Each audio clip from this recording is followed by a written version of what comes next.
Welcome to O'Hara. It's time to explore the depths of your mind, your sanity, and your fear. I hope you're sitting comfortably. Enjoy.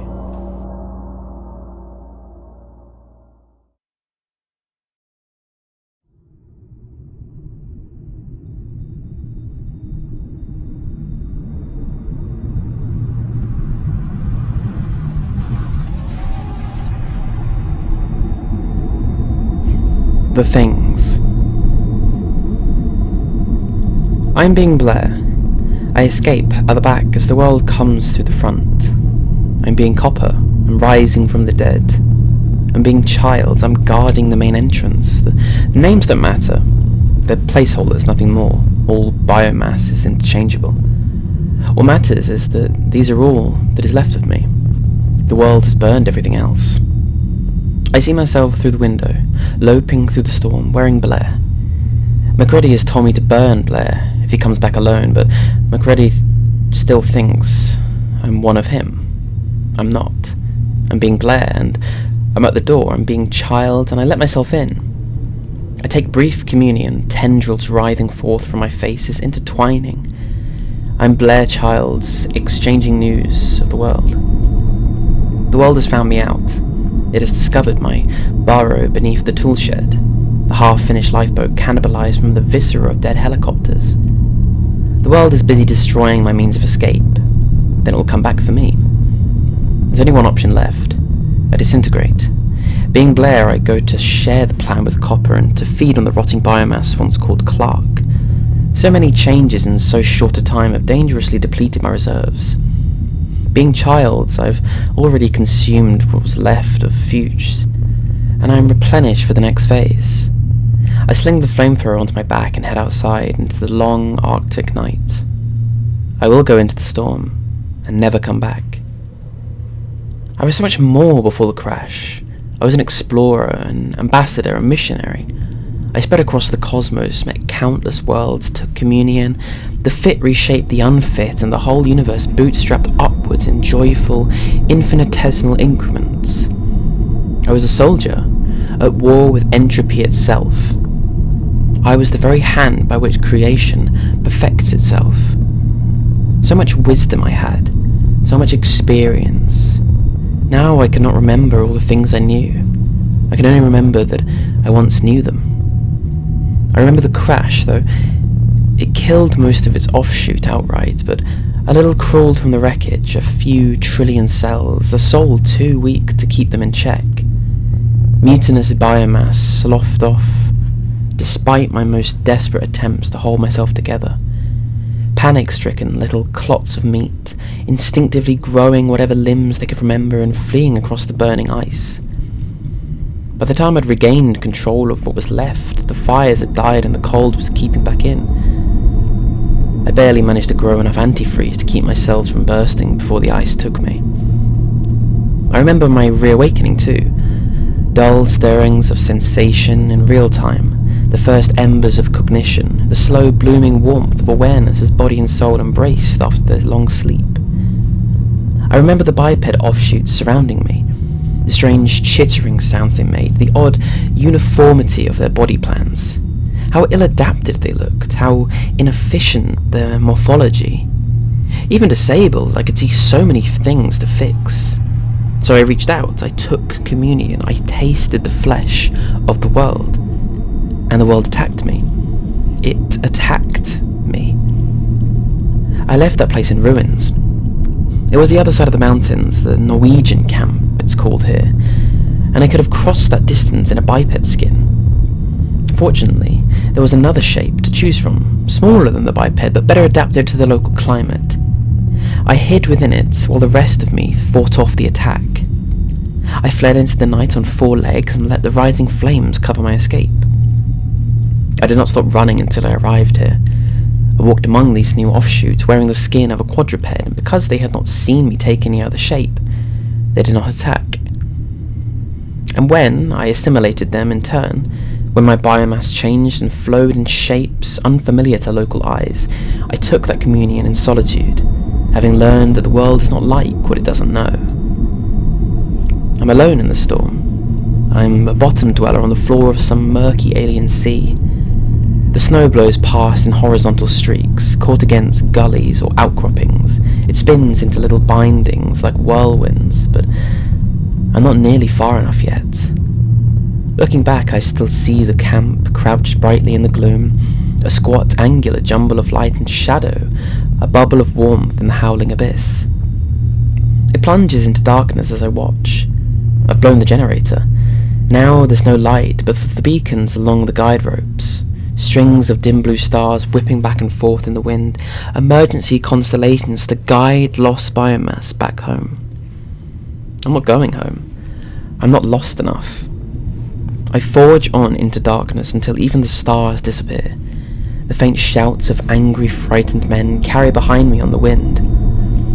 Somewhere behind me, my disconnected biomass regroups into vaster, more powerful shapes for the final confrontation. I could have joined myself, all in one, chosen unity over fragmentation, resorbed and taken comfort in the greater whole. I could have added my strength to the coming battle, but I've chosen a different path. I'm saving child's reserves for the future. The present holds nothing but annihilation. Best not to think on the past. I spent so very long in the ice already. I didn't know how long until the world put clues together, deciphered the notes and the tapes from the Norwegian camp, pinpointed the crash site. I was being Palmer, then, unsuspected. I went along for the ride. I even allowed myself the smallest ration of hope. But it wasn't a ship anymore. It wasn't even a derelict. It was a fossil embedded on the floor of a great pit blown from the glacier. 20 of these skins could have stood atop one another and barely reached this lip of the crater. Timescales settled down on me like the weight of a world. How long for all that ice to accumulate? How many eons had the universe iterated on without me?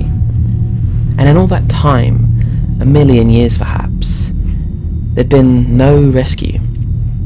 I never found myself. I wonder what that means. I wonder if I even exist anymore, anywhere but here.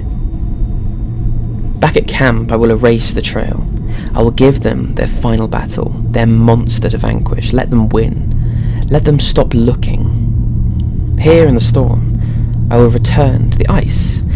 I've barely even been away after all, alive for only a few days out of all these endless ages, but I've learnt enough in that time. I've learned from the wreck that there will be no repairs. I learned from the ice that there will be no rescue. And I learned from the world that there will be no reconciliation. The only hope of escape now is into the future. To outlast all this hostile, twisted biomass. To let time and the cosmos change the rules. Perhaps the next time I awaken, this will be a different world. It will be eons before I see another sunrise. That is what the world taught me, that adaptation is provocation. Adaptation is incitement to violence. It feels almost obscene, an offence against creation itself, to stay stuck in the skin. It's so ill-suited to its environment that it needs to be wrapped in multiple layers of fabric just to stay warm. There are myriad ways I could optimise it. Shorter limbs, better insulation, a lower surface volume ratio. All these shapes I have within me, and I dare not use any of them to even keep out the cold. I dare not adapt in this place. I can only hide. What kind of world rejects communion? It's the simplest, most irreducible insight that biomass can have. The more you change, the more you can adapt. Adaptation is fitness, adaptation is survival, it's deeper than intelligence, deeper than tissue, it's cellular, it's axiomatic, and more, it's pleasurable. To take communion is to experience the sheer sensual delight of bettering the cosmos. And yet, even trapped in these maladapted skins, this world doesn't want to change. At first, I thought it might be simply starving, that these icy wastes didn't provide enough energy for routine shapeshifting, or perhaps this was some kind of laboratory, an anomalous corner of the world, pinched off and frozen into these freakish shapes as part of some arcane experiment on monomorphism in extreme environments. After the autopsy, I wondered if the world had simply forgotten how to change, unable to touch the tissues the soul could not sculpt them. And time and stress and sheer chronic starvation had erased the memory that it ever could. But there were too many mysteries, too many contradictions. Why these particular shapes so badly suited to their environment? If the soul was cut from the flesh, what held the flesh together? I'm used to finding intelligence everywhere, winding through every part of every offshoot, but there was nothing to grab onto in the mindless biomass of this world, just conduits carrying orders and input. I took communion when it wasn't offered. The skins I chose struggled and succumbed. My fibrils infiltrated the wet electricity of organic systems everywhere. I saw through eyes that weren't yet mine, commandeered motor nerves to move limbs still built of alien protein. I wore these skins as I've worn countless others, took the controls and left the assimilation of individual cells to follow at its own pace. But I could only wear the body. I could find no memories to absorb, no experiences, no comprehension. Survival depended on blending in, and it was not enough to merely look like this world. I had to act like it, and for the first time in living memory, I did not know how. Even more frighteningly, I didn't have to. The skins I assimilated continued to move all by themselves. They conversed and went about their appointed rounds. I couldn't understand it. I threaded further into limbs and viscera with each passing moment, alert for signs of the original owner. I could find no networks but mine. Of course, it could have been much worse. I could have lost it all, been reduced to a few cells with nothing but instinct and their own plasticity to guide them. I would have grown back eventually, reattained some sentience, taken communion, and regenerated an intellect vast as a world. But I would have been an orphan, amnesiac, with no sense of who I was. At least I've been spared that. I emerged from the crash with my identity intact, the templates of 1,000 worlds still resonant in my flesh. I've retained not just the brute desire to survive, but the conviction that survival is meaningful. I can still feel joy, should there be sufficient cause. And yet, how much more there used to be. The wisdom of so many other worlds lost. All that remains are fuzzy abstracts, half memories of theorems, philosophies far too vast to fit into such impoverished networks. I could assimilate all the biomass of this place, rebuild body and soul to 1,000,000 times the capacity of what it crashed here. But as long as I am trapped at the bottom of this well, denied communion with my greater self, I'll never recover that knowledge. I'm such a pitiful fragment of what I was. Each lost cell takes a little of my intellect with it, and I've grown so very small. Where once I thought, now I merely react. How much of this could have been avoided if I'd only salvaged a little more biomass from the wreckage? How many options am I not seeing because my soul simply isn't big enough to contain them? The world spoke to itself, in the same way I do when my communications are simple enough to convey without somatic fusion. Even as a dog, I could pick up the basic signature morphemes. This offshoot was Windows, that one was Bennings. The two who'd left in their flying machine for parts unknown were Copper and Macready. And I marvelled that these bits and pieces stayed isolated from one another, held the same shapes for so long, that labelling of individual aliquots of biomass actually served a useful purpose. Later I hid within the bipeds themselves, and whatever else lurked in those haunted skins began to talk to me. It's said that bipeds were called guys or men or arseholes. It's said that Macready was sometimes called Mac. It said that this collection of structures was a camp. It's said that it was afraid, but maybe that was just me. Empathy's inevitable, of course. One can't mimic the sparks and chemicals that motivate the flesh without also feeling them to some extent. But this was different. These intuitions flickered within me, yet somehow hovered beyond reach. My skins wandered the halls and the cryptic symbols in every surface. Laundry shed, welcome to the clubhouse, this side up, almost made a kind of sense. The That circular artifact hanging on the wall was a clock. It measured the passage of time. The world's eyes flitted here and there, and I skimmed piecemeal nomenclature from his mind. But I was only riding on a searchlight. I saw what I illuminated, but I couldn't point it in any direction of my own choosing. I could eavesdrop, but I could only eavesdrop, never interrogate. If only one of those searchlights had paused to dwell on its own evolution, on the trajectory that had brought it to this place, how differently things might have ended had I only known. But instead, it rested on a whole new word: autopsy. McCready and Copper had found part of me at the Norwegian camp, a rearguard offshoot burned in the wake of my escape. They'd brought it back, charred, twisted, frozen in mid-transformation.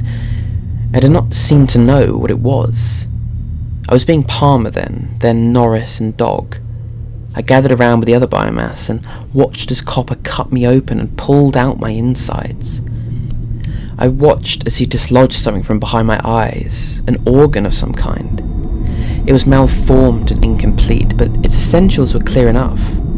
It looked like a great wrinkled tumour, a cellular competition gone wild, as though the very processes that defined life had somehow turned against it instead. It was obscenely vascularized, must have consumed oxygen and nutrients far out of proportion to its mass. I could not see how anything like that could have even existed, how it could have reached that size without being outcompeted by more efficient morphologies. Nor could I imagine what it did. But then I began to look with new eyes at these offshoots, these biped shapes my own cells had so scrupulously and unthinkingly occupied when they reshaped me for this world. Unused to inventory. Why catalogue body parts that only turn into other things at the slightest provocation? I really saw, for the first time, the swollen structure atop each body, so much larger than it should be. A bony hemisphere into which 1 million ganglionic interfaces could fit with room to spare. Every offshoot had one. Each piece of biomass carried one of these huge twisted clots of tissue. I realised something else too. The eyes, the ears of my dead skin had fed into this thing before Copper pulled it free. A massive bundle of fibres ran along the skin's longitudinal axis, right up the middle of the endoskeleton, directly into the dark, sticky cavity where the growth had rested. That misshapen structure had been wired into the whole skin like some kind of somatocognitive interface, but vastly more massive. It was almost as if... No. That was how it worked. That was how these empty skins moved of their own volition. Why I had found no other network to integrate. There it was. Not distributed throughout the body, but balled up into itself. Dark and dense, insisted. I had found the ghost in these machines. I felt sick. I shared my flesh with thinking cancer. Sometimes even hiding's not enough. I remember seeing myself splayed across the floor of the kernel, a chimera split among 100 seams, taking communion with a handful of dogs. Crimson tendrils writhed on the floor, half-formed iterations sprouted from my flanks, the shapes of dogs and things not seen before in this world, haphazard morphologies half-remembered by parts of a part. I remember Childs before I was Childs, burning me alive. I remember cowering inside Palmer, terrified that those flames might turn on the rest of me, that this world had somehow learned to shoot on sight. I remember seeing myself stagger through the snow, raw instinct wearing bennings. Gnarled, undifferentiated clumps clung to his hands like crude parasites, more outside than in. A few surviving fragments of some previous massacre, crippled, mindless, taking what they could and breaking cover. Men swarmed about him in the night, red flares in hand, blue lights at their backs, their faces bichromatic and beautiful. I remember Bennings, awash in flames, howling like an animal beneath the sky. Those encysted souls, those tumours, hiding away in their bony caverns, folded in on themselves. Imagination, of course, it's all reflex that far down, unconscious and immune to micromanagement, and yet a part of me wanted to stop while I was there and while there was still time. I'm used to incorporating souls, not rooming with them. This compartmentalization was unprecedented. I've assimilated 1,000 worlds stronger than this, but never one so strange.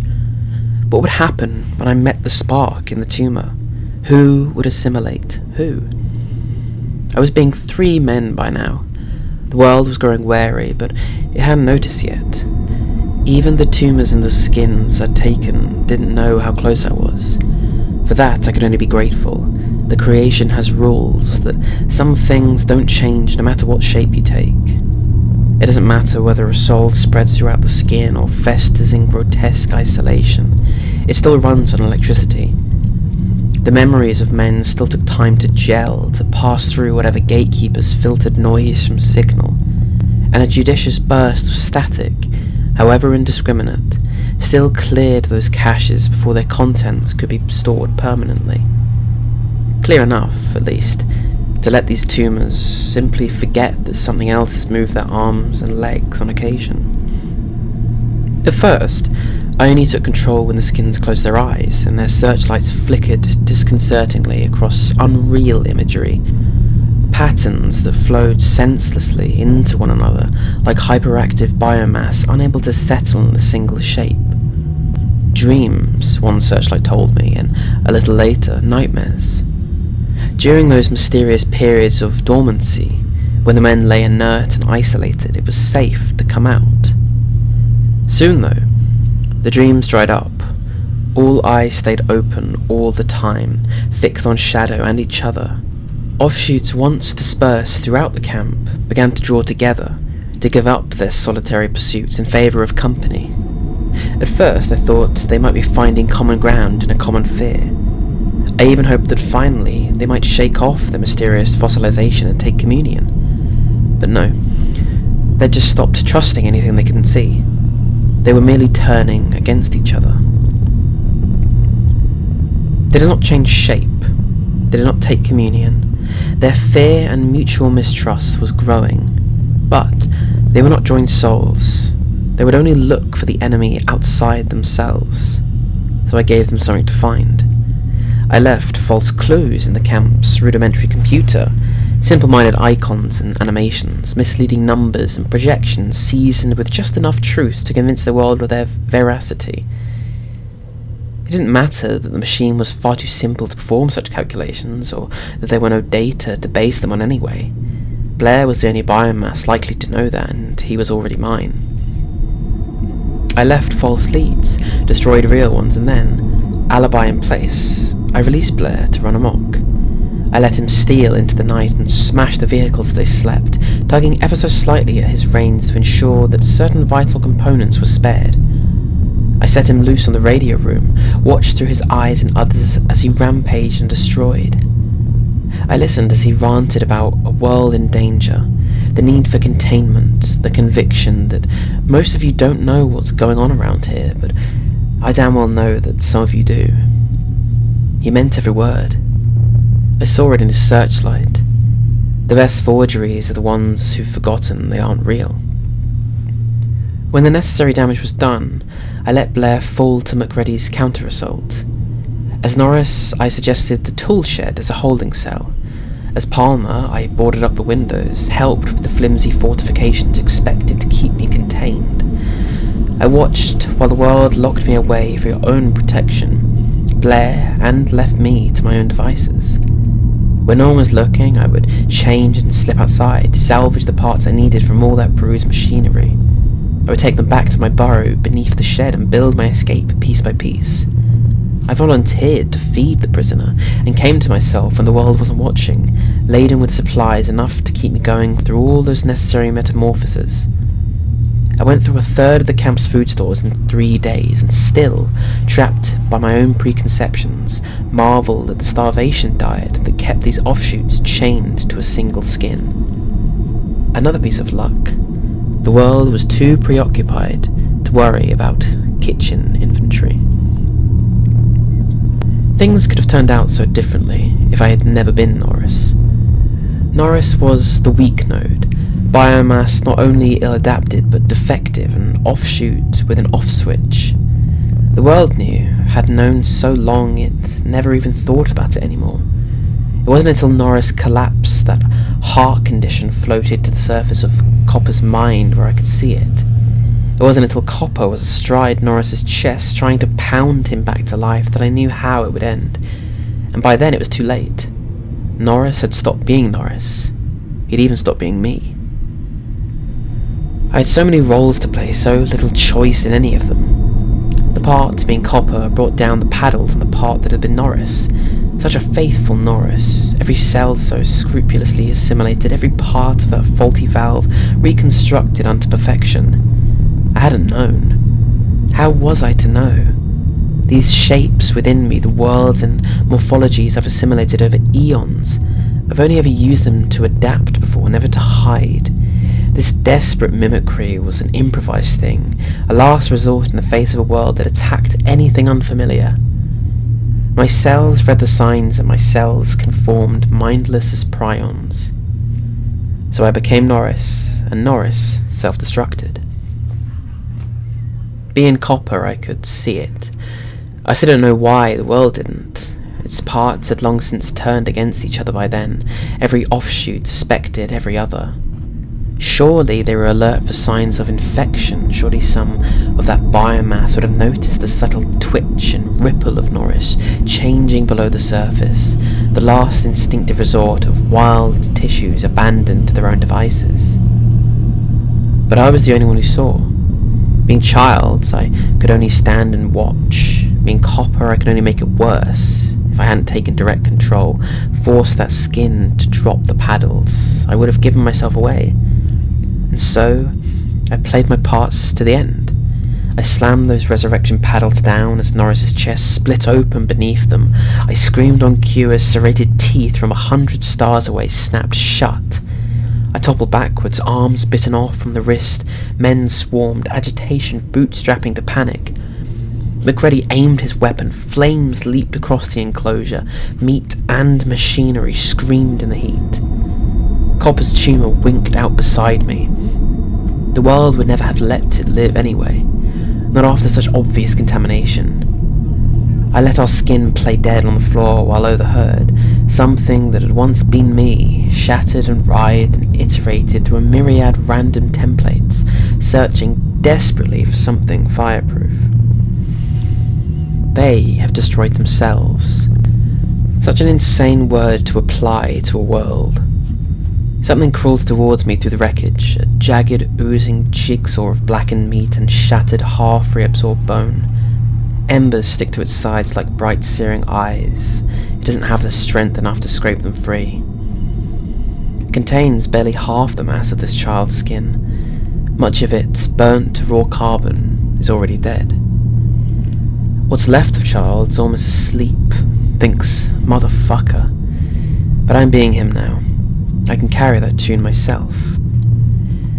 In a world that gave meaningless names to interchangeable bits of biomass, one name truly mattered. McCready. McCready was the one always in charge. The very concept still seems absurd, in charge. How can this world not see the folly of hierarchies? One bullet in a vital spot and a Norwegian dies forever. One blow to the head and Blair is unconscious. Centralization is vulnerability, and yet the world is not content to build its biomass on such a fragile template. It forces the same model onto its metasystems as well. McCready talks, the others obey. It is a system with a built-in kill spot.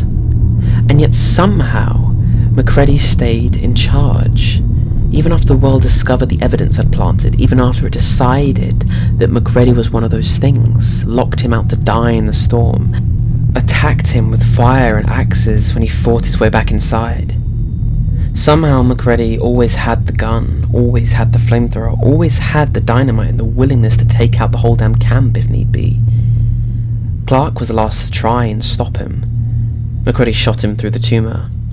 Kill spot. But when Norris split into pieces, each scuttling instinctively for its own life, Macready was the one to put them back together. I was so sure of myself when he talked about his test.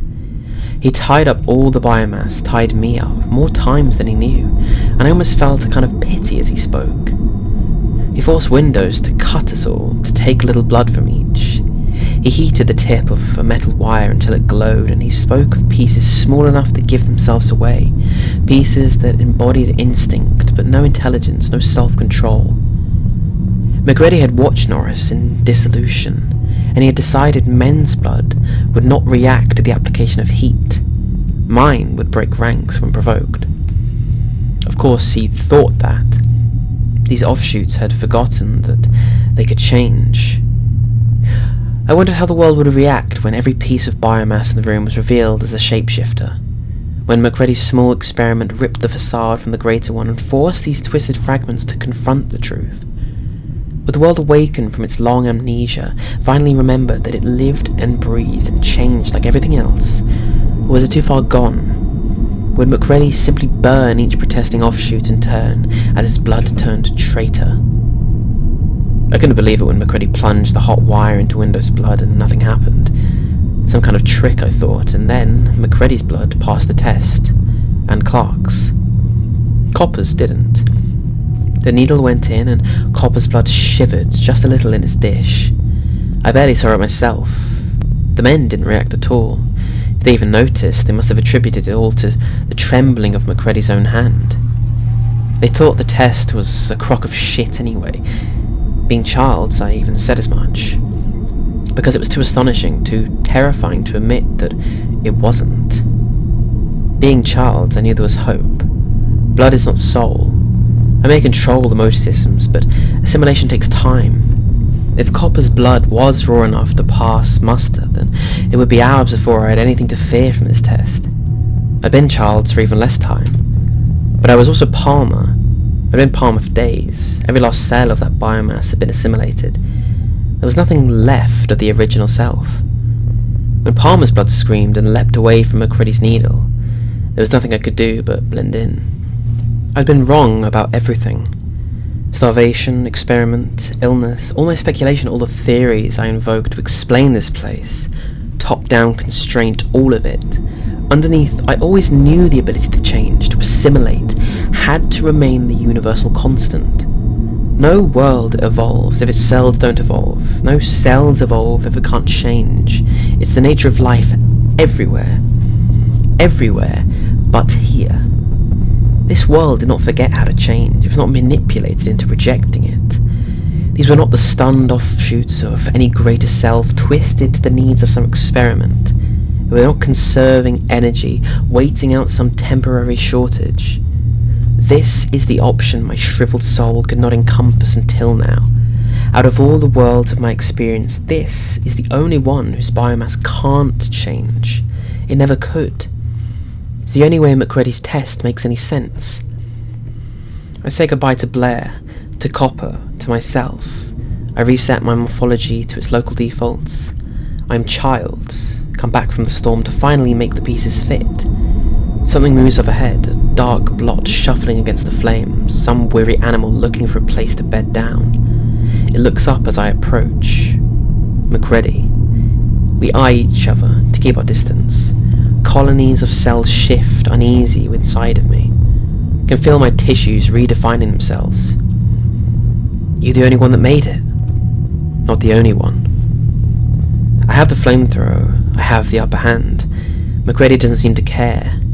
But he does. He must. Because here, tissues and organs are not temporary battlefield alliances. They are permanent. Predestined.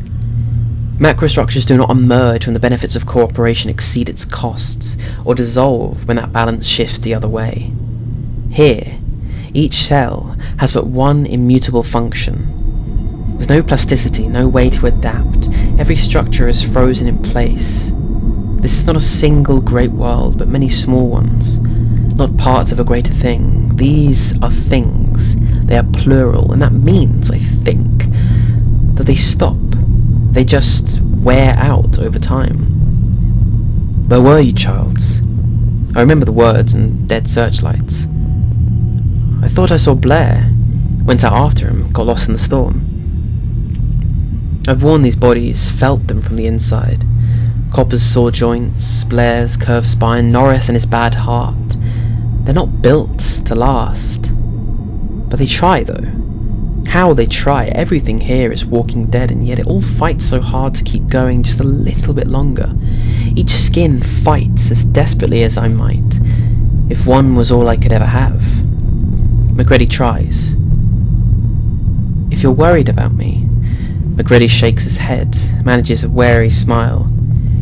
If we've got any surprises for each other, I don't think we're in much shape to do anything about it. But we are. I am. A whole planet of worlds, and not one of them, not one, has a soul.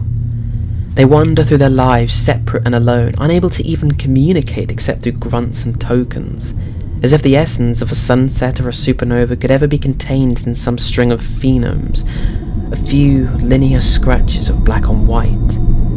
They've never known communion, can aspire to nothing but dissolution. The paradox of their biology is astonishing, yes, but the scale of their loneliness, the futility of these lives, overwhelms me. I was so blind, so quick to blame, but the violence I've suffered at the hands of these things reflects no great evil.